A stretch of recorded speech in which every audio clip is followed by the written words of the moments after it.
சிவனடிமை சிவப்பித்தன் திருமால்பூர் சிவாலயம் வரலாறு.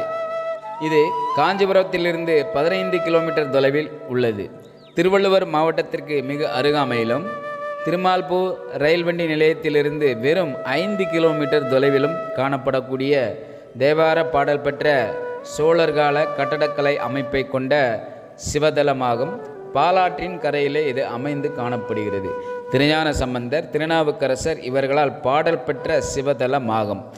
இது 1500 ஆண்டுகள் பழமை வாய்ந்த சிவதலமாகும்.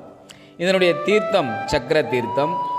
தலம் மிகவும் சிறப்பு வாய்ந்த வரலாற்று பின்னணிகள் கொண்டது.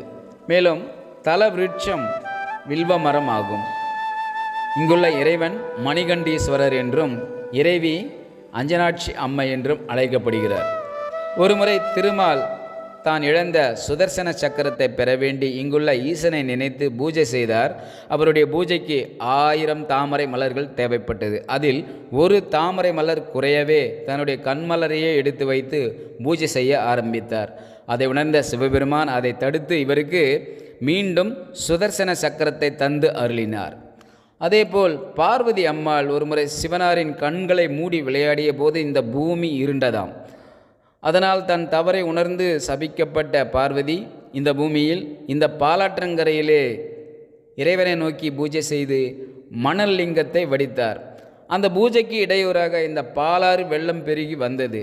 அதை இவருடைய சகோதரர் திருமால் நேரடியாக அந்த பாலாற்று வெள்ளத்தை தடுத்து நிறுத்தினார் என்று நம்பப்படுகிறது.